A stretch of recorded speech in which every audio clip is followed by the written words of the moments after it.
Hey there. I'm excited to announce this to you today. This is what you've been waiting for in your spiritual quest. This is something I've wanted to do for a long time, and I'm finally ready to announce it that it's ready to go. It's the Grief to Growth Community Circle. Now, this is a sanctuary where like-minded souls are united in their journey through grief and towards personal transformation. It's more than just a place. It's a beginning. It's a commitment to growth and understanding. Here you're finding not just a community, but you're entering a circle of trust and depth. You're going to engage with interactive coursework. You'll dive into exclusive podcast episodes and partake in discussions that illuminate the path from mourning to empowerment. This is a realm where every question is honored and every individual's journey is validated. To be part of this exclusive circle, visit us at grieftogrowth.com/community or look for the chat icon at the bottom of every page on the main website. Remember that entry is a privilege because I want to ensure that every member is as dedicated and genuine as you are. You must apply to join, but the journey within is worth every step. So go ahead and join us today. Check it out, grieftogrowth.com/community, and I look forward to seeing you there. Hi there. Before we start, Brian would like to share a couple of things with you. First, did you know that Brian is a life coach, a grief guide, and a mental fitness trainer? Brian would love to help you with whatever life issues are challenging you. Brian has years of experience as well as training. You can contact Brian at www.grieftogrowth.com to learn more. Brian is the author of the best-selling book, Grief to Growth, Planted, Not Buried, which you can get on Amazon or Brian's website. This is a great book if you're in grief or to give to someone you know who is dealing with grief. Lastly, Brian creates free and paid resources for your growth. Go to www.grieftogrowth.com/gifts, www.grief2growth.com to sign up for his newsletter. Choose a gift just for signing up and keep up with what Brian is offering. And now, here's today's episode. Please enjoy. All right. Hey, everybody. Welcome back to Grief to Growth. Today, I'm honored to have a very special guest with us. She's an award-winning international best-selling author. She's an economist. She's a Harvard-trained policy expert who's been recognized by world leaders for her groundbreaking work. Her name is Keisha Blair. She's the author of the phenomenal book, Holistic Wealth Expanded and Updated, 36 Life Lessons to Help You Recover from Disruption, Find Your Life Purpose, and Achieve Financial Freedom. This transformative book has been lauded by CNN senior political analyst Kirsten Power as an essential guide to the art of recovery from disruption, and by iconic actress Kelly Rutherford, who also wrote the foreword. She describes it as game-changing. Keisha is often referred to as the mother of holistic wealth. She's also the founder of the Institute on Holistic Wealth and the driving force behind the holistic wealth movement. Her innovative approach to wealth that extends beyond the financial into the personal and professional realms of life has shifted paradigms and challenged conventional wisdom. Her expertise has seen her, as part of the Prime Minister's supporting delegation to the World Economic Forum in Davos, Switzerland, and the East Asia Summit in Singapore. Her profound insight and wisdom have been featured in the New York Times, Real Simple Magazine, Forbes, the Harvard Business Review, Essence Magazine, and many others. Her viral article, My Husband Died at Age 34. Here are 40 life lessons I learned from it. Deeply touched more than 50 million people around the world, and that exhibits the powerful impact of her messages. Her books and her wisdom have also garnered recognition from people like Maria Shriver, the editors of OprahDaily.com, the producers of Jada Pinkett Smith's Red Table Talk, the Laura Coach Show, the producers of Mel Robbins Show, as well as Yahoo Finance's The Final Round. So I'm really honored that Keisha has chosen to be with me today. And with that, I want to welcome Keisha Blair to Grief to Growth. Thank you so much, Brian. It's great to be here. And thank you for that wonderful introduction. Well, you're quite an impressive person. I appreciate you taking the time to sit down with me today. I'm really looking forward to talking to you about your financial work, but also what led to what you're doing. So first of all, I want to say I'm really sorry about what happened to your husband. That's something that you and I share, is losing someone very close at an early age. How did that affect your life? And is that what led to the work that you're doing? Yeah, no, absolutely. It had a huge impact on the person I am today. And it's inspired this whole holistic wealth journey and the movement. He passed away pretty young. He died from a disease that is so rare. Most doctors will never see it in their lifetime in a living person, only in textbooks. So it's so rare that 1 in 1 million people get it each year. And it became a medical mystery when he died quite suddenly. It took 1 year for the autopsy results, and it was just a harrowing process. I remember the night he died. I walked out of the hospital room, and you mentioned that viral article, Brian. I walked out of the hospital room that night with a white plastic bag with his belongings, some of the most precious things, like his wedding ring. And I remember thinking, those aren't the things that last. What lasts is our legacy, the way we treat others, the more intangible things in life. And as a trained economist who, worked on measuring GDP growth and measuring economic growth, it became very clear to me at that point. I'll never forget, holding that white plastic bag and thinking, there has to be more. There is more to this. And so, as I explained in the book, I went on a soul searching journey, and that inspired this holistic wealth framework that I came to develop while on sabbatical, while on leave. But absolutely, like this whole experience with grief and having to overcome that kind of tragedy has absolutely inspired who I am and the journey and the whole holistic wealth movement, and why, I came up and coined the term holistic wealth, because during the midst of tragedy, it becomes clear, right? And I know, in the midst of tragedy, it becomes clear that, it's how we impact others. It's the legacy we leave, and it's the intangibles, and it's about honoring those who we love in our lives. So that's basically the inspiration behind this movement. And how long ago was it your husband passed away? Quite a while. So it's been 14 years to be exact. Okay. And, quite a lot has happened since then. So it's taken that long.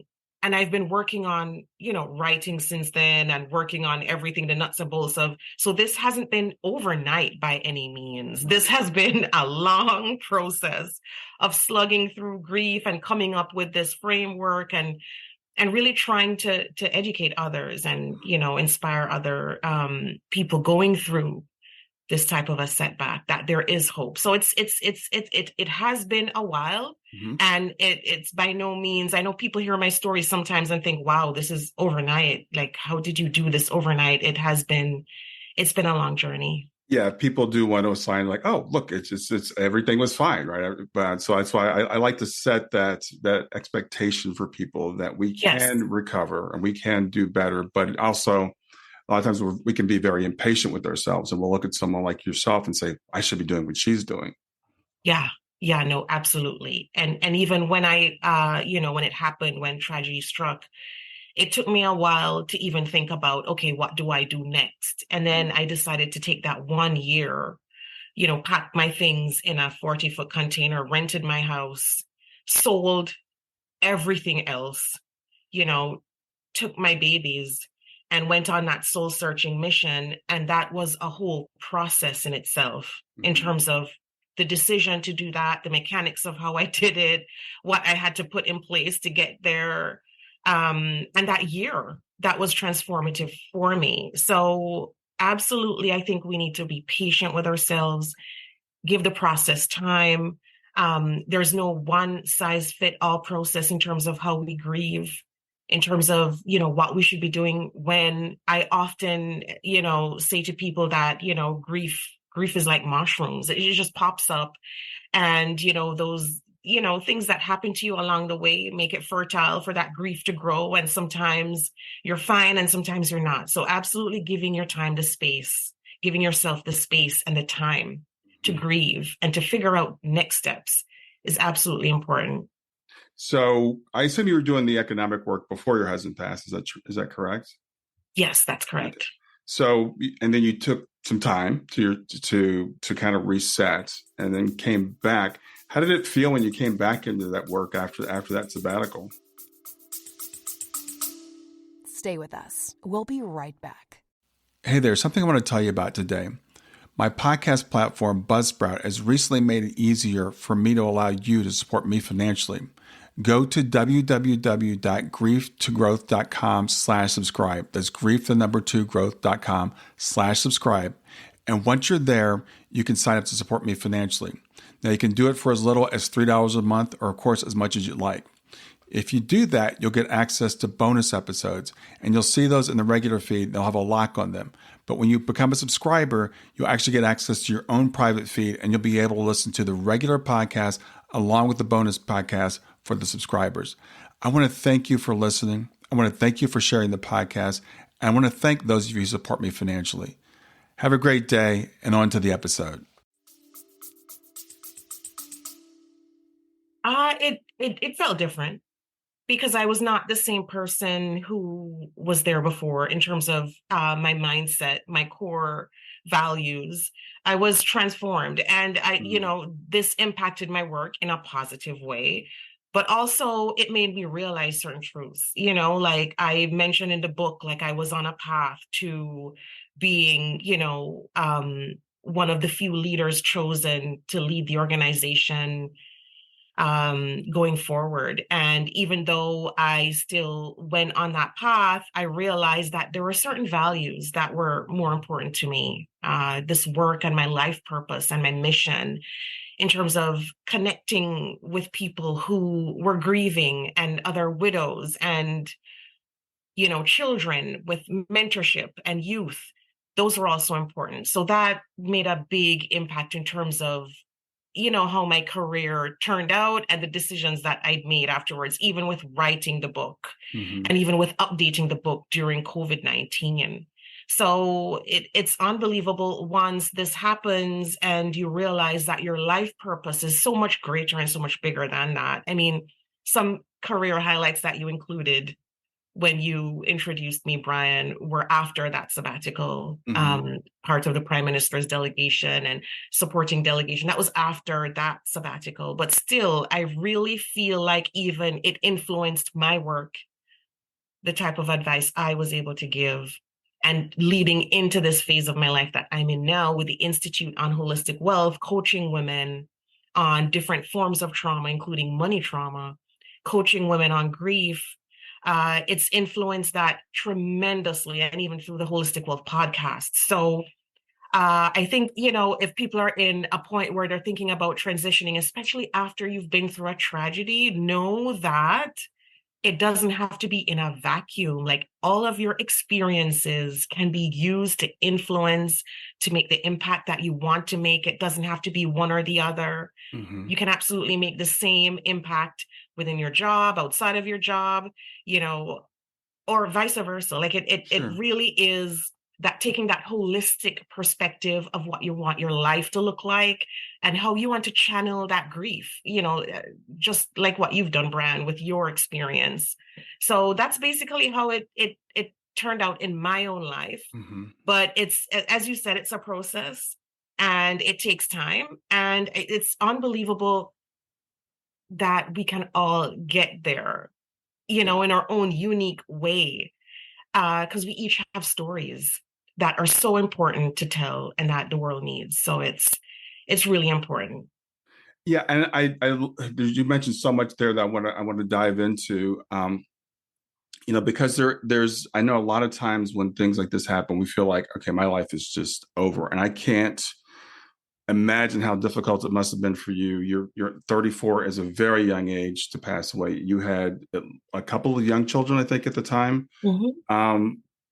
How did that feel? I mean, how did you feel at that time?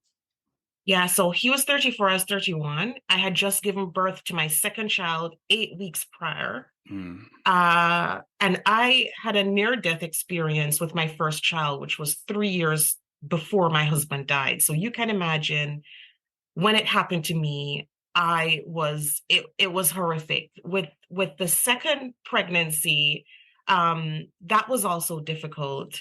And, as I wrote in the book, like I was not healed physically myself. I had undergone a traumatic pregnancy, like many Black women Because with the first one, I'm a maternal near miss survivor. So for myself personally, in terms of what I was going through physically, that was harrowing in itself. And then to have your husband suddenly pass away, not have any answers, not know why. Like to us, he was a healthy 34-year-old running marathons at the peak of his life, a great dad, a great husband. And it was just a huge, huge loss. It was a shock to my system. I remember losing 40 pounds in like 2 weeks. I couldn't eat. My stress levels were so high. I couldn't breastfeed. Luckily, my friends came over and took turns in the night to wake up to feed, because feed Alex because he was 8 weeks old at that time. Yeah. So as you can imagine, my whole life was turned upside down. And that's why I've stated in the book that when you're going through a period of grief and tragedy, your relationships around you are key. Those relationships can really provide that buffering that you need to, go through that period. And, it's unbelievable, Brian, that when that viral article you mentioned went viral, that was after my sabbatical and I came back, and they said to me, you have to write a money book. An agent said, you should write that book and you should write a money book. And I said, no, like I can't just write a money book. Yeah. There's so much more to this story, to this, than money. And it's unbelievable that all those core facets of holistic wealth were what got me through that grief. It was not only the relationships, but it was, taking the time to deal with my mental and emotional health. It was trying to get me on a path to eating well again and to nourishing my body. It was spiritual self-renewal every day, meditating, praying, thinking about and reflecting upon my life and where I wanted it to go. And what was this story and what was the universe trying to tell me here? It was those various facets of holistic wealth that kept me afloat. And that's what I think is the key in terms of building resilience and having that core set of beliefs that can guide you through any setback, regardless of what the setback is. But that's why I think, how we look at our lives and thinking about holistic wealth and thinking about living holistically wealthy lives where we're, not focused just on one area of our life, but we're focused on all these different facets, also helps us to build resilience. And, it gives us that strength to weather setbacks. Yeah. Now you mentioned you had a near-death experience with your first child. How did that impact your view on life? Stay with us. We'll be right back. Hi there. I'm really excited to tell you about my latest ebook. It's 4 lessons that you can learn from the near-death experience without going through all the trouble of dying to learn them. I've been studying NDEs for several years now. I am completely convinced that not only are they 100% real, but that there's some very universal wisdom that we can get from the near-death experience. And I've distilled that down in this book into 4 short lessons. And I've also given you all the reasons why I believe that NDEs are absolutely real. So go to www.grieftogrowth.com/NDE lessons to pick it up for free. www.grieftogrowth.com/NDE lessons. I hope you enjoy it. Yeah, no, it's become a part of my mission in terms of, giving a platform to others like myself, maternal near miss survivors, and those who have, are working in the field, are doing advocacy organizations. And, it's tremendous, the barriers that Black women face. It's tremendous in terms of our healthcare, what we go through. And so for me, it's basically been a part of my mission. It's influenced this holistic wealth framework because as I went through that near-death experience, and I wasn't the only one whose life was at risk. My baby's life was at risk. So both of us nearly died. He had the umbilical cord, it was wrapped around his neck. And so his heartbeat went to almost nothing. Health and access to proper care is a big part of the narrative. It's a big part of holistic wealth, especially for certain communities, for the Black community.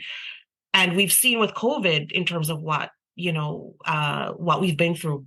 The Black community has had the biggest losses during COVID-19. Yeah. And if you look at the impacts afterwards, it's ongoing in terms of the economic and social impacts, in terms of our health. And so it's been a huge part in terms of this social justice piece and this healthcare piece of that holistic wealth framework. Mm-hmm. So that's been a big part of my work as well, is just, getting people more aware of the causes. Yeah, I don't think a lot of people are aware of the health issues that Black women have, not health issues, the issues they have, the medical community, and how more often Black women die in childbirth, for example. And it's not just economic; it's across all economic stratus. So, is that true in Canada as well? Because I know it's definitely true in the U.S. It absolutely is true of Canada as well, and in terms of the causes, the racism, sexism, like there's a lot to unpack in terms of why it's very similar in Canada. The contributing factors for Black women are pretty much the same. I mean, our healthcare system is universal care, so it's a bit different in terms of the structure of the healthcare system here, but the underlying causes of why we don't get the standard of care are still the same. They're still absolutely the same. So it's and that's really interesting. When I learned this, go ahead. Even with a health system that's structured differently, right? It's similar outcomes. Yeah, and that's, I think, the most shocking thing. So I think a lot of times we think that Black healthcare outcomes are because of economic issues, but even when you allow for that, it's the way doctors treat women and the way doctors treat Black women in particular that leads to these negative outcomes. So I'm glad that you're bringing that forward, because I think it's really important for people to understand. Yeah, absolutely. So when you came back from your sabbatical, and you mentioned core values, which is another thing I really want to talk about, because I think it's really important that we understand what our core values are. Do you feel like your core values changed after your husband's passing, or did they just become more important, or did they become more prominent? How would you describe that? Yeah, I think core values, it's interesting that you asked that question, because I think for me personally, most of my core values had remained the same. I think what shifted with the tragedy was, okay, are they in alignment with the path that I'm on? And will I be able to stick with the path that I'm on, wholesale and retail, and still make the impact that I want to make, do the type of work that I want to do? So there was a conflict. Mm-hmm. There was a conflict. And I think it's the conflict with the values that causes the problem for most people. Because when we look at what we spend our time doing for the majority of a work day, or for the majority of our days, it's in conflict with what we want to be doing and what we want to be achieving. So for instance, family was always a core value for me as a mom. Mm-hmm. But then how do I structure my day to spend more time with family? How do I structure my day to impact my family in the way that I want to, and build a type of collective mission? Because I talk about building a mission as well as part of holistic wealth. So I think with many people, I think the values are often in conflict with what we want to get done. And so it's looking at where that conflict is, why, or what are we spending our time on, like doing that inventory, and then figuring out, like, are there things that are, not in alignment? Like I often talked about, this values pyramid that we can use to, fish out our top 5 values.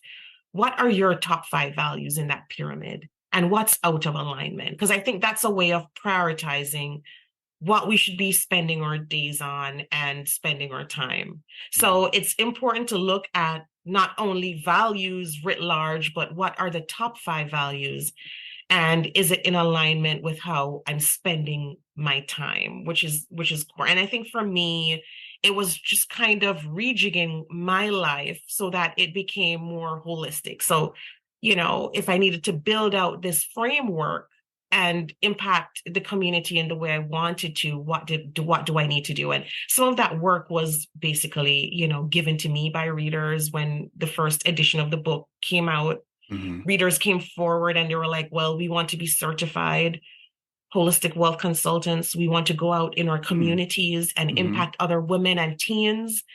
And some of them are now doing voluntary work with the YWCA of Canada. They're doing work. And I mean, they're certified holistic wealth consultants all over the globe in their communities doing work. But most of them came forward to me saying, we want to be certified to do this work. How can we impact our community that way? Because we see where we can use this in our various communities. Mm-hmm. So basically, it was spending that time that, I needed to craft these different programs so that women could go out there and impact their communities separate and apart from me in a way where they were empowered with this message and the tools and the framework to go out there and do it in a systematic way that was in alignment with the work that I had done. So that's basically how the message has spread. It has been really organic, roots, like bottom up, with readers just saying to me, this is what we want to do. Let's see how we can work together to do it. Yeah. And I find that once, you become more aligned with your purpose, and once you become more aligned with those values and you start putting them into action, then it becomes really easy for that to take shape. And for that work to take on a new, meaning and, start impacting in the way that you want that impact to take place. Yeah, I think that, thanks for that answer. I think that's a great answer. And I kind of think that core values tend to not change. And we do change as people, we grow, but I think core values pretty much stay the same. But I think what happens when these tragedies happen to us, it causes us to reset. We examine things, and we accept in our Western society living out of alignment with our core values. We just think that's just what we do. We don't even examine our value. I don't even know what my values are. I just know I go to this job every day and I know that I hate it and I can't wait till the weekend. I can't wait to go on vacation. I can't wait to retire. But we don't really question, like, what could I do different? And when your life is just ripped apart, everything's up in the air. Everything's up for grabs. And you say, oh, I could do anything I want. What do I want to do? Yeah, absolutely. And when, as you said, Brian, just now, when your life's ripped apart, when mine was, I started thinking, well, no, I'm a single mom. How do I spend more time with my kids? Like that became a core need. Because not only was my oldest son now grieving the loss of his dad, but he had one parent left. And so whereas I would be able to spend more time at work before he died doing the things that I, in terms of my career path, I had to set that aside and now focus on them. And that was now what was just, became a core need. Yeah. And so that was it with everything. And then with me personally, with taking that time that I needed. So absolutely, you're absolutely right. The core value, they're always there, but it often takes a reset that's required for you to say, well, yeah, I have to flip this switch now. This is absolutely necessary. So during that time that you took off the sabbatical, which I think is so wise, if you're able to do it, this is awesome. Did you think about not going back? Did you think about doing something completely different? How did you realize that you could do what you were doing and align it to your values? Yeah, so there were different thoughts going through my mind at one point. Yes, I thought, well, maybe I should not go back. Maybe I should just go full time into my, into writing. I had started writing on sabbatical, started doing different work on sabbatical as not work, but exploring different passions and different people started saying, well, you should explore those passions full time. Like, don't bother, going back to work. Yeah. You're obviously talented and gifted in this type of space. So just focus on this. But at the time I made that cost benefit analysis and I'm, if anybody's listening in and they're thinking, what should I do? I'm at this stage, I'm at this critical juncture, do that cost benefit analysis. And this is where the finance comes in as well. And this is where everything comes in terms of your family, your age. Do you have a young family? At the time I was 31. I was still very young. And I thought, you know what? Like, I still had certain career goals that I wanted to achieve, which I did. I've always wanted, for instance, to do certain work as an economist, and going back to work gave me that opportunity because I landed in a spot where I started doing this type of work and being able to participate in supporting delegations and that type of thing. And of course that is invaluable, and that became an invaluable part of my story.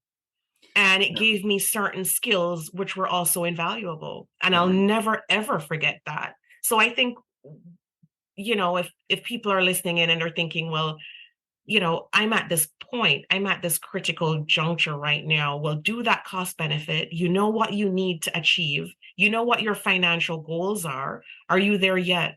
How do you want to retire? How does your retirement look like? And I often tell people, you know what? This is what we do at the Institute. We help people with their holistic wealth portfolios. And if you are at a particular spot, we'll look at all your goals holistically and think about where you are right now in this moment and what you want to achieve. And that's what I did. And I figured, you know what? I still have some career goals that I want to achieve, but yet still I know that I have this greater purpose now, which will eventually take over, which will eventually be the emphasis and focus of my life. And that's how I did it. So it was a slow transition. And I used my experience to gain the skills that I needed, because I knew I still needed to fine tune some skills. I knew I wasn't quite there yet. I was still young, still had young babies. Yeah. And I needed to do more. And, that was invaluable. So if somebody's thinking of doing that, listening in, then just think about where you are right now, what your goals are, what you want your life to look like. Yeah, I just love the way you said that and the way you did that. It's like instead of just throwing everything away and starting over, I mean, you have this incredible skill set that you could use, and you'd say, okay, here's my values, here's my holistic goals, here's a skill set I have. How can I take this skill set and meld these two together? You don't, have to throw everything away. And I know people are like, I want to do something meaningful, so I'm going to quit my job and go do something else. It's like, yeah, that might not be practical. Exactly. And it's one of the things too, that with having holistically wealthy workplaces on the other side of it, for organizations to actually think about how they can accommodate employees who've had these transformative experiences and want to make an impact in their communities. Well, how can we help you achieve your purpose? How can we keep you interested and focused at work? Yes. But with this newfound, experience that you've had and these new skills that you've picked up and this new impact that you want to make, how can we help you foster that? Yeah. And for me, there was a bit of that at work as well, when the first edition of the book came out, and I got that tremendous support. That was tremendous. And so absolutely, it's not just about throwing everything away. It's about thinking about how I can achieve this purpose in the most practical, efficient way possible. And yes, maybe early retirement is part of what, my long-term goal is, but how do I transition into it, and how do I make it work financially and otherwise in a more holistic way, so that I'm not, just, as you said, just taking these huge risks and then not knowing how to deal with a setback if a setback arises. Right. Well, we've talked a lot about holistic health. Let's define it. I'm excited to announce I have a great new resource. It's called GEMS, 4 Steps to Move from Grief to Joy. And what it is, it's 4 things that I've found that I do on a daily basis to help me to navigate my grief. And I'm offering it to you free of charge. It's a free download. Just go to my website, www.grieftogrowth.com/gems, GEMS, and grab it there for free. I hope you enjoy it. Define it for me. So holistic wealth it's a framework that I developed, and it's this new paradigm of how we define wealth. So Mm, traditionally we defined wealth as, you know, net worth, and we looked at wealth in terms of our assets and, more physical material possessions. hmm With holistic wealth, we're also looking at not just that, because that plays a part, and it's mostly in terms of financial independence more than just physical assets, mm. but also mental health or spiritual health or emotional well-being or physical health, and also having a life purpose and meaning and or relationships. So in the book, I go through each chapter, and each chapter builds on, especially in the new version, the new edition of Holistic Wealth, each chapter builds on the other until we get to the part where we build a holistic wealth portfolio. And you can see the key, you know, facets of holistic wealth. They're the key pillars. And what I'm saying here is they're all interdependent. Everybody knows that quote, there's no wealth without health. And that's so true. And it's also more than that. It's also all these key pillars that provide this buffering that we need in times of setback that help us become more resilient and able to overcome these setbacks. So it also builds resilience and helps us overcome these tragedies and hurricanes and storms that happen, over a lifetime.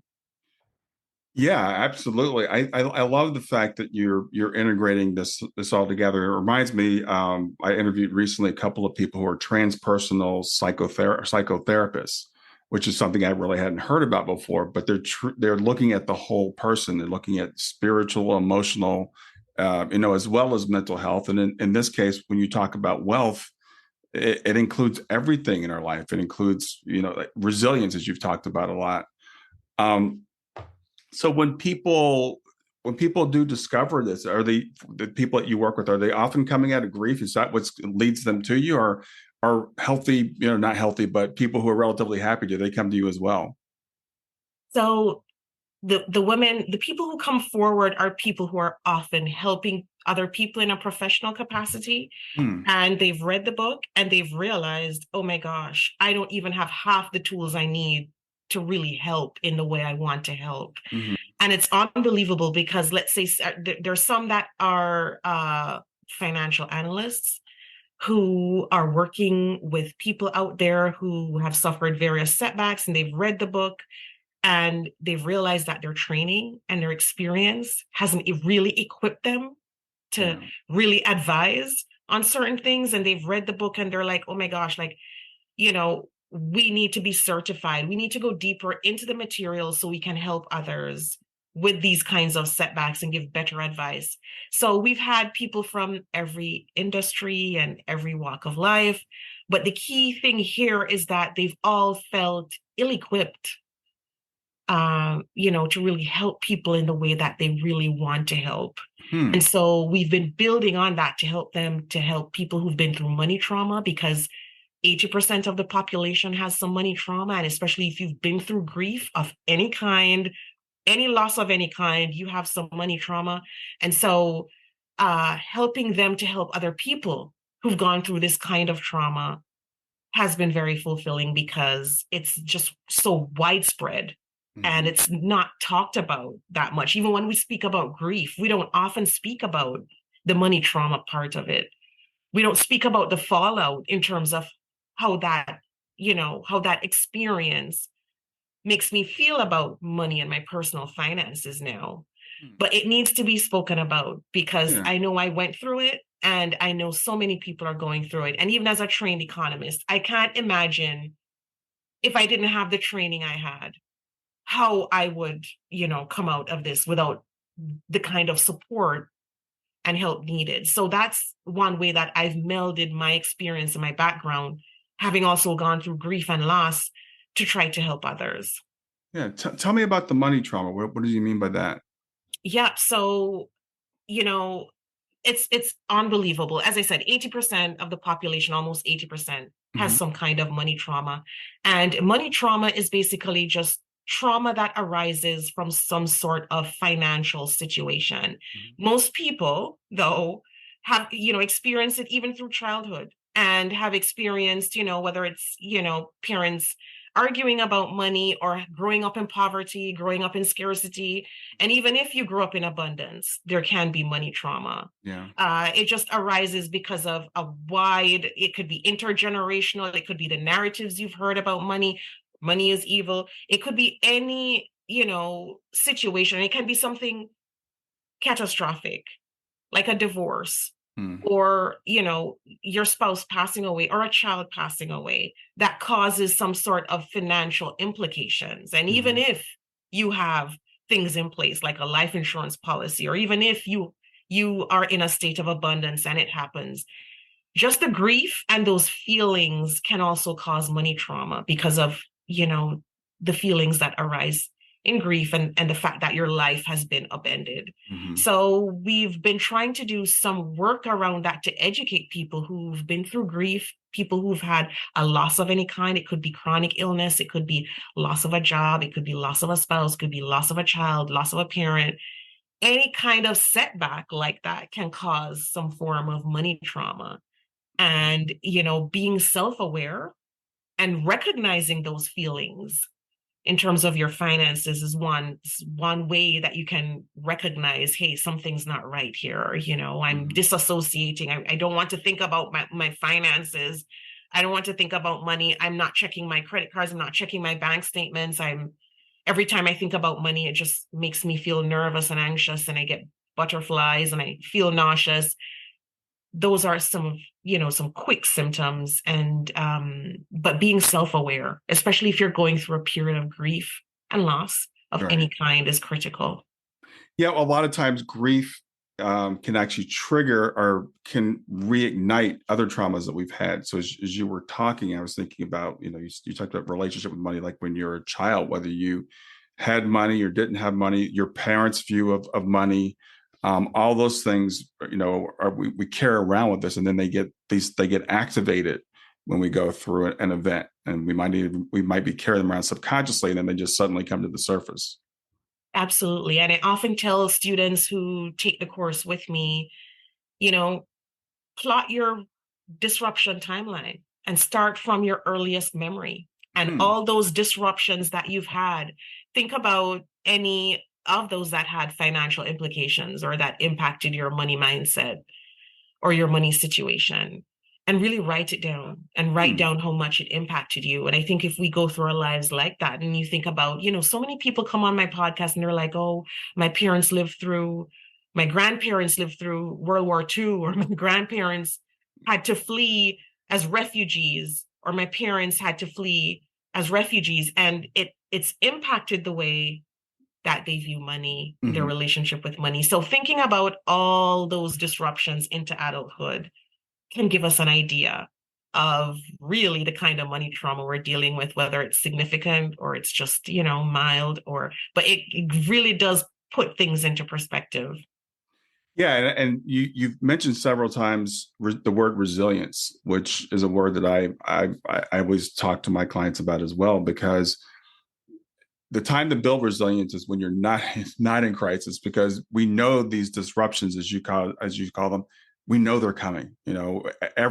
Every one of us goes through them in some sense or another, whether it's a health thing, a divorce. You mentioned divorce, whether it's losing a child or a spouse, or financial setbacks, a job. So we constantly have to be building our tool set, which it sounds like what you help people do, to be ready for these disruptions. Yeah, absolutely. And I actually train my students, like the certified holistic wealth consultants, to plan for two setbacks per decade, because studies show, and Mm. even when we look at different financial crises, like I've spoken about in my book, and I've studied as an economist, coming up from the big one we had in 2008, and even before and after, we see where there's been at least two big ones per decade Oh, that wow. globally we face, even if we don't think about them, the other ones that we're facing in our own personal lives. So Mm. if we can plan for two setbacks per decade, to help us have that resilience that you mentioned and build a portfolio that is resilient, then I think that's a good thing to do, because we know setbacks are coming. It's just being ready for them. Wow. Well, when you said two separate, I had two feelings there. One is it's great to be ready for them. The other is that sounds like a lot. Exactly. And if you look at this COVID period, I mean, we've been through a lot in these few years. And I mean, this isn't typical. I know this isn't typical, but even as an economist, and I'm thinking this is unprecedented.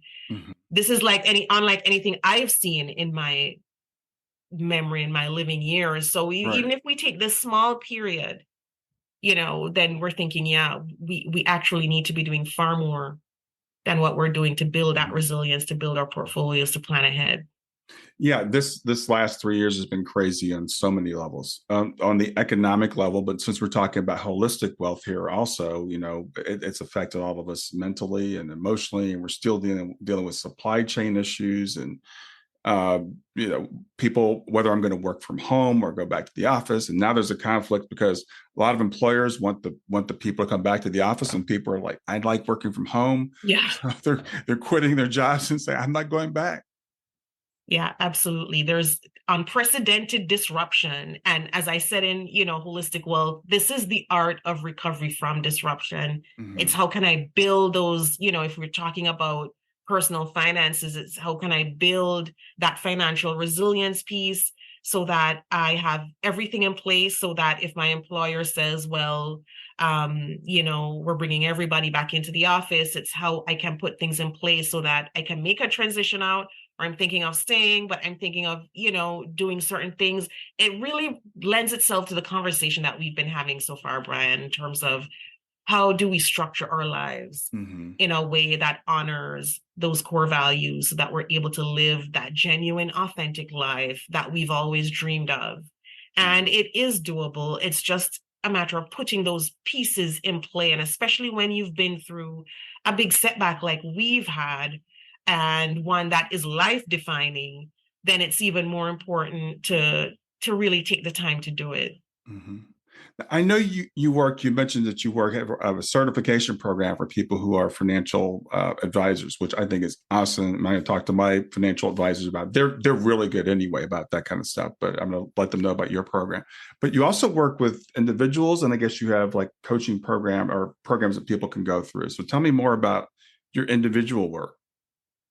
So the certification programs for sure are for people who want to be certified to go out into their communities to help others, people who may want to then earn revenue from it in terms of helping clients or add to their suite of services, and or go out into nonprofit organizations and be certified. But then individually, I do help clients one-on-one, like I take on, a core set of clients on an individual basis.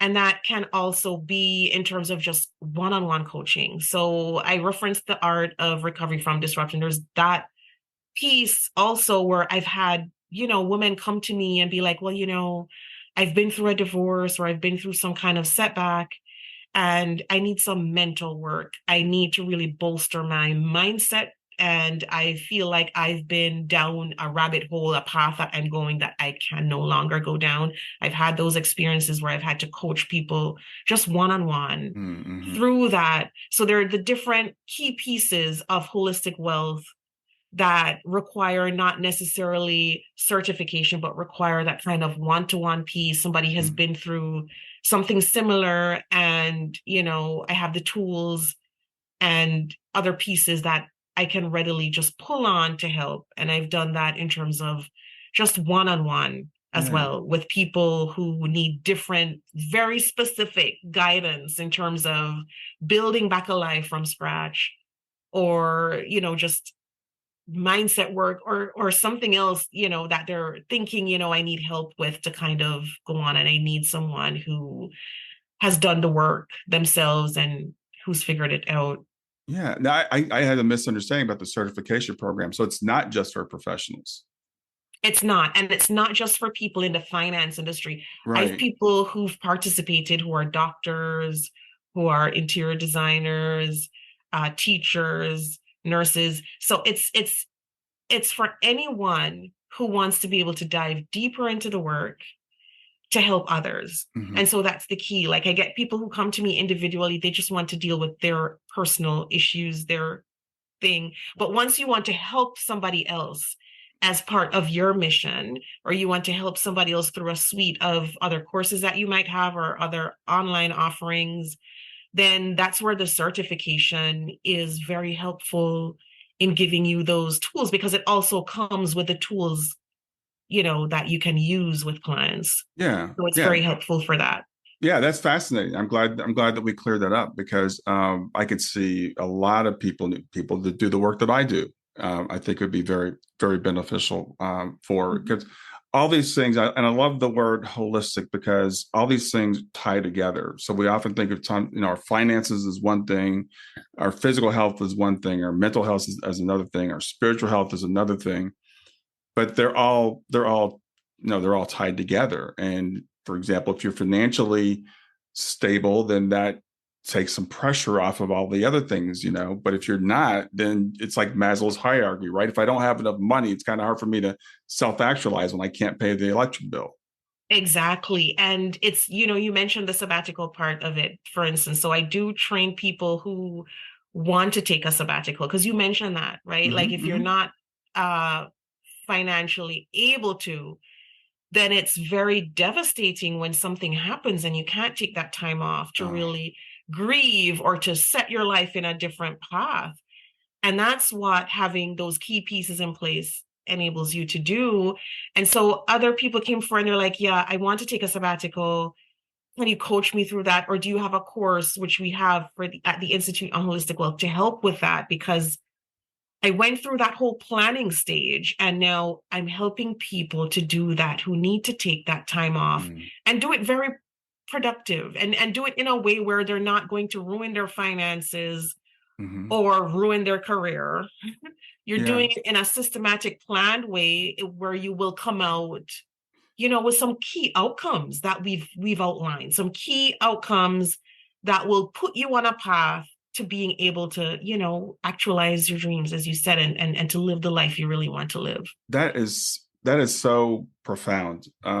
Because as you said, we know we're going to have a couple events, a decade, and we know something's going to happen. So being able to have that buffer, because when you're in grief, people that are in certain, professions are like, okay, you get 3 days, you get 5 days if it's somebody close.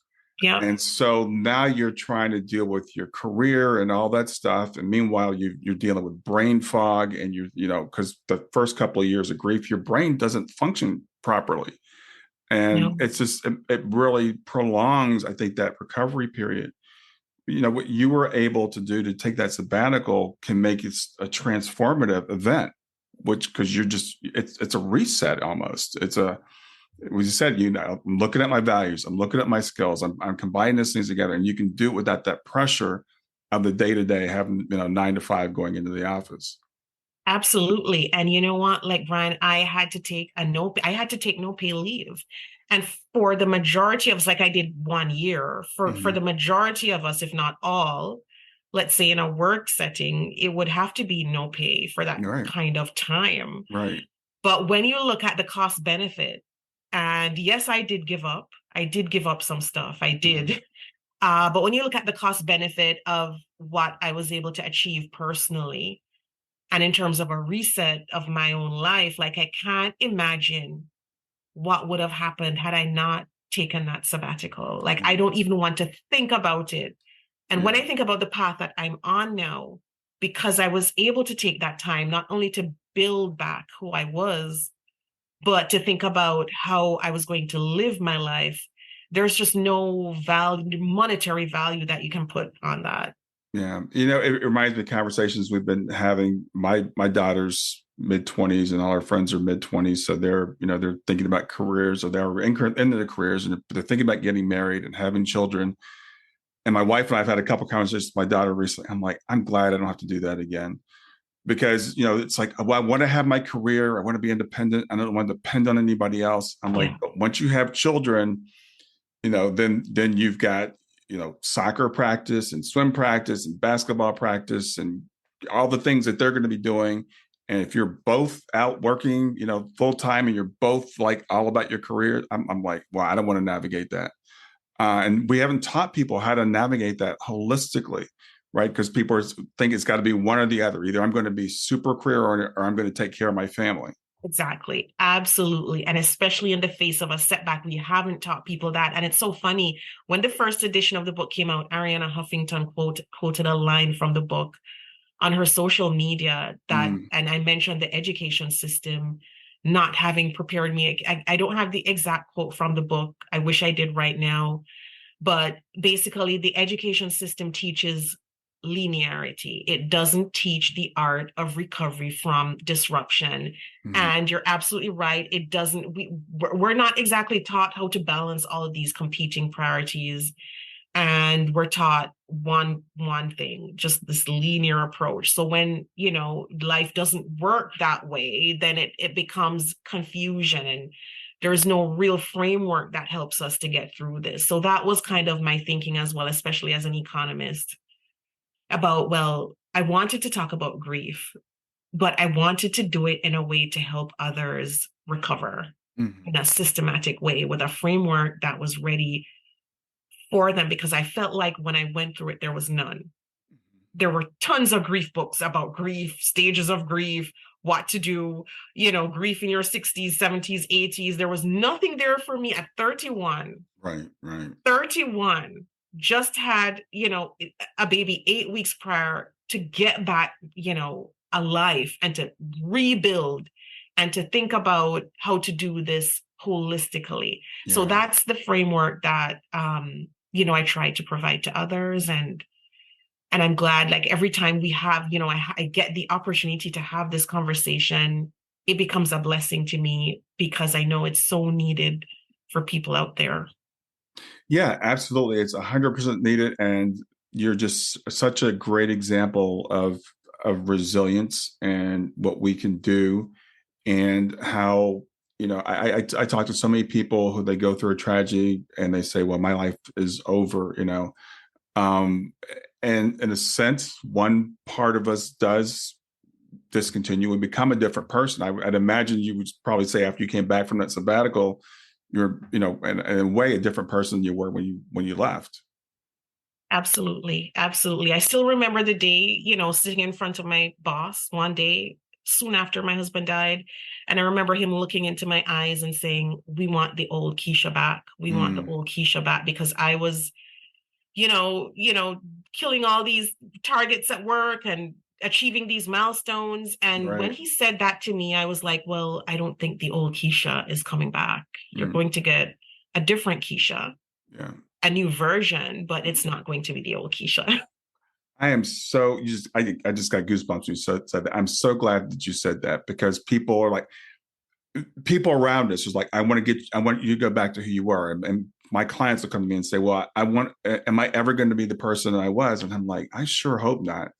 I'm a very different person than I was, 8 years ago. It'll be 8 years for me in exactly a month, or month and 2 days. So I'm a different person, but that's a good thing. That's not a bad thing. Yeah. We are, as humans, we want to avoid change. We want to avoid disruption. That's natural. But the reality is, we can't. We change. Things change around us. Disruptions happen, as you said, at least twice a decade. So we have to accept that. We have to figure out, okay, what do I do with this? How do I take this, and how do I make it into something, beneficial? Absolutely. And I think it's a lesson for those around us as well. So not just in the workplace or organizations, it's a lesson for friends around who are witnessing this transformation, and how do you support that? And how do you, enable that? Because that wanting the old Keisha back, wanting the old Brian back isn't going to happen. You're going to get a new and improved version. But how do we, support this new journey, that's this new phase, this new season of life? Yeah. Well, after 14 years after your husband's passing, and I know this is a delicate question, but how do you feel Do you feel like things like this in life are planned, by like some sort of soul planning or something? Or what are your feelings about that event now? Yeah, so yeah, it's unbelievable because going through the tragedy, I often wondered, was this planned? Was this a part of what was supposed to happen to me? Mm, And I do think so. I am also a spiritual person, so I believe that our lives, are ordered somewhat. I do mm, believe that it was to be a part of my journey. There is no way, that with how my life has turned out, that I could say otherwise.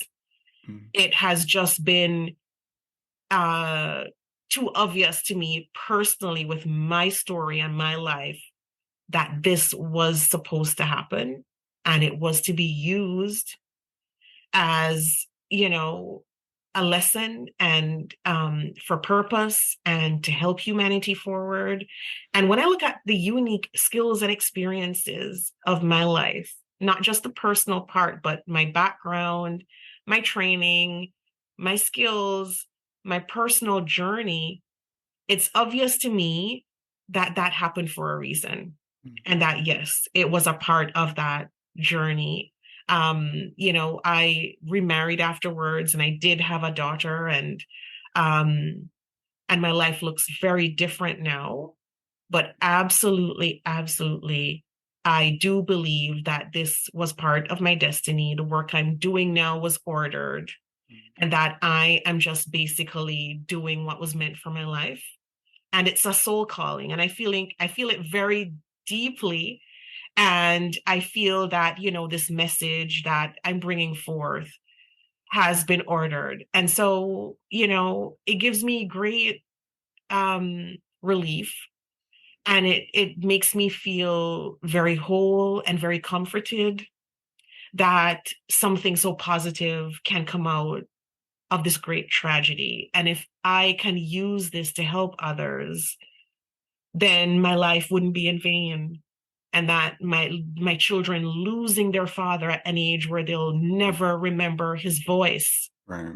ever again, that won't be in vain. And sometimes, most times, I pray that I'm able to do this in a way to truly touch the lives of others. That's my prayer right now, that Yeah. I'm doing it in a way that honors that. So absolutely. I suspected that would be your answer just from the feeling I get from you. You're such an inspiration, and your story, and I believe, I believe that believing we have a purpose helps us achieve more.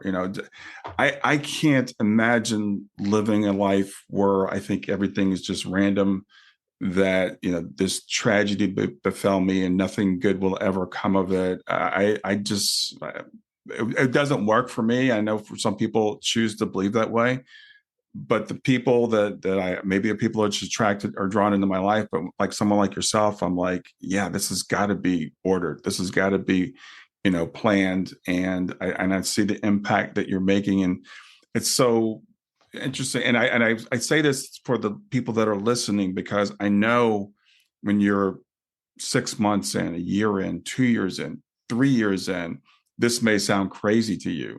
But once I want to give an example. Somebody that's 14 years into this and can see the path now behind them and say, wow, that it made some sense. Absolutely. And as you said, Brandon, it gives great comfort and relief Mm-hmm. that there can be that huge positive benefit and that impact on others. And absolutely, I could go into detail about so many things that have happened, that have, that are obvious that, this was meant to be. Um and that, yeah, we're making an impact and doing the work. Mm-hmm. And it's great the work that you're doing too, and the lives that you're touching in this space. So absolutely. Well, it's interesting. You talked about the detail because people ask me like how I got to be where I am. I'm like, that would take a very long time because the synchronicities start to happen. You know, doors start to open. You meet certain people. Certain things happen in your life, and again, they're not random. They're not coincidence. It's like, you know, if you kind of get on your path, things, it doesn't mean you don't have setbacks. It doesn't mean you don't have difficulties, but things do seem to go easier when you're going in flow. Yes, absolutely, absolutely. And you're right. Certain people come into your life, you make these connections, um and it just happens. Mm-hmm. And it gives you this greater awareness that absolutely this is the work that you need to be doing at this moment in time. So absolutely. Yeah. Well, Keisha, tell people where they can reach you, remind them about your book, your programs, all that stuff. Yeah, so the book is available everywhere online and in bookstores. It's on Amazon, it's in Barnes and Noble, Target, it's in bookstores all across the globe. And my website is KeishaBlair.com. The courses are available on the Institute on holisticwealth.com. I'm on social media at Keisha O'Blair on Instagram and Twitter, and I'm on Facebook at Keisha Blair Author. You can check out the Holistic Wealth podcast, tune in to hear about other people's lives and how they live this holistically wealthy lifestyle. Yeah. And yeah, connect. I love hearing from readers. So that would be amazing hearing from people who've tuned in or who've read the book. Well, it's been an honor and a pleasure to have you here today. Thank you so much for doing this. Thank you for having me, Brian. This has been amazing. Thanks for having me on the show. All right. Enjoy the rest of your day. Thank you. You too.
Hi there. I hope you enjoyed this latest episode of the podcast, and I'd love to hear your thoughts. What questions came up for you? What did you like about it? What didn't you like about it? I invite you to visit us at growth2growth.circle.so. That's growth2growth.circle.so to continue the conversation with me and with other listeners. It's a space to sound off, to share reactions, and to go deeper into the topics from the show. I look forward to chatting more, and I hope to see you there.